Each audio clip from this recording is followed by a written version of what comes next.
Nah, sengketa aset kripto, tanah virtual, identitas digital, itu kan ribet banget. Mengapa? Justru arbitrase dan mediasi yang fleksibel dianggap cocok untuk mengurangi benang kusut di masalah metaverse tersebut.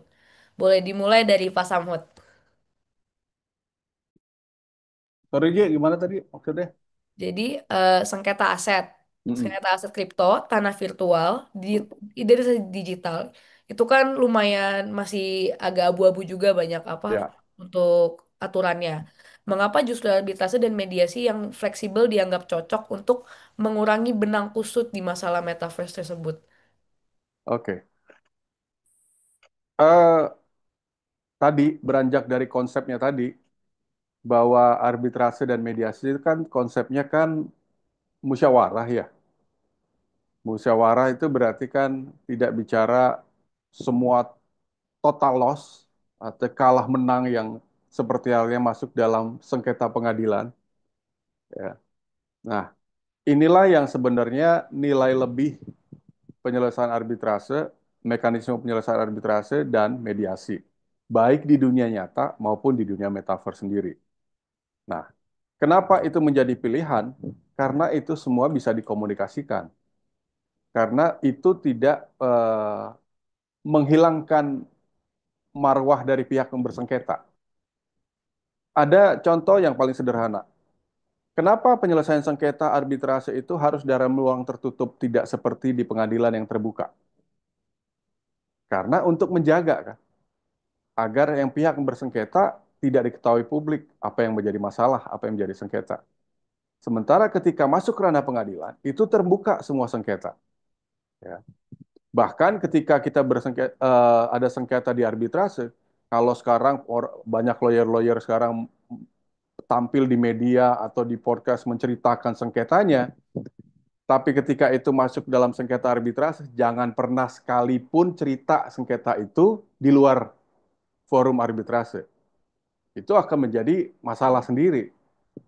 Nah, inilah yang kita lihat bahwa perbedaan mekanisme penyelesaian sengketa arbitrase mediasi dibandingkan dengan pengadilan itu yang merupakan juga salah satu solusi yang terbaik selain dari tadi arbitrase dan mediasi ya.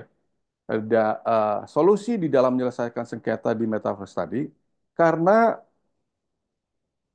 lebih menemukan lebih mengutamakan itikat baik. Kalau tadi Prof. Pancana etikanya, nah ini sejalan dengan konsep etika dengan itikat baik mereka untuk menyelesaikan permasalahan tadi.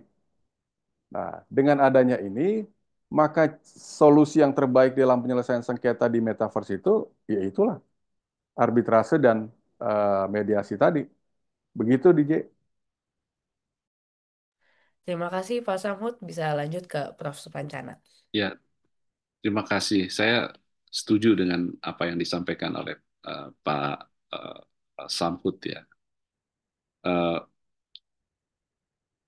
Kenapa mediasi dan arbitrase itu menjadi preferensi? Ya, Eh, dua kata kunci yang tadi di awal saya sampaikan adalah because of its flexibility and adaptability. Ya, kita kembali dulu kepada konsep anatomi penyelesaian sengketa. Jadi kalau kita bicara anatomi penyelesaian sengketa, sengketa itu kan bisa diselesaikan dengan adjudikasi dan non-adjudikasi. Itu ya. Adjudikasi ada litigasi, ada arbitrase. Non-adjudikasi adalah alternatif penyelesaian sengketa. Ya. Basisnya antara adjudikasi dan non-adjudikasi itu agak berbeda. Kalau adjudikasi, para pihak yang bersengketa menyerahkan kepada pihak lain, misalnya arbitrase ya kepada apa namanya badan arbitrase untuk memeriksa dan memutus. Dan hasil akhirnya, meskipun ada proses met, art met dan lain-lain, tapi hasil akhirnya akan ditentukan oleh para arbitrator. Jadi di luar kontrol daripada disputing party. Tetapi pada penyelesaian sengketa melalui mediasi yang basisnya adalah negosiasi. Jadi mediation itu adalah structured negotiation process, di mana mediator itu memfasilitasi perundingan di antara para pihak untuk mencari penyelesaian yang win-win. Jadi kalau di arbitration itu ada win or lose-nya. Tetapi di di mediasi yang basisnya adalah negosiasi itu biasanya sifatnya win-win. Kembali kepada tadi apa namanya flexibility and adaptability. Pada arbitrase, there is no arbitration without arbitration agreement. Nggak ada proses arbitrase tanpa perjanjian arbitrase.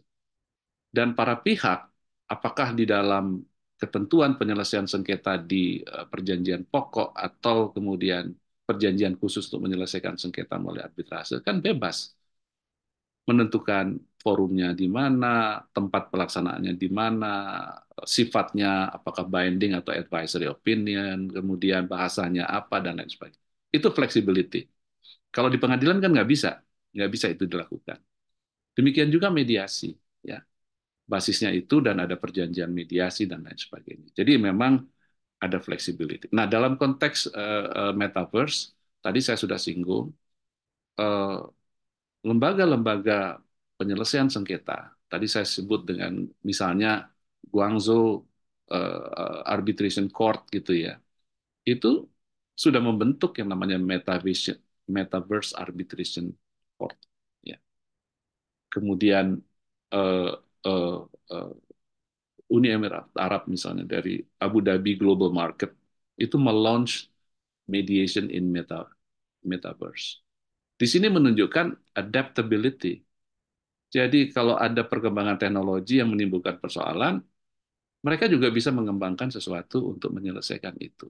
Ya, jadi flexibility and adaptability itu menjadi basis kenapa mediasi, arbitrase dan mediasi adalah sesuatu yang efektif misalnya baik untuk mencegah maupun menangani persoalan-persoalan di metaverse gitu. Gitu ya, saya kembalikan kepada Jenar. Baik, terima kasih Prof. Terima kasih juga Pak Samu tadi. Jadi ini sebenarnya yang aku dapat dari apa kedua Prof dan Bapak Samu ini juga sebenarnya tuh kenapa kita suka apa sangat direkomendasikan mediasi dan arbitrase itu karena dia sangat fleksibel ya. Key points-nya tuh adalah dia sangat fleksibel. Tadi kalau kata Prof Supancana, eh, kalau mediasi itu apa ada pasti win-win tapi kalau arbitration tuh ada win-lose jadi mungkin dibedakan dalam jangka itu doang kali ya dan tadi juga Bapak bilang kalau arbitration tuh nggak akan ada kalau nggak ada perjanjian arbitrasenya juga which makes harus jadi two partiesnya ya partiesnya harus at least agree lah kalau mereka mau apa menyelesaikan masalah tersebut.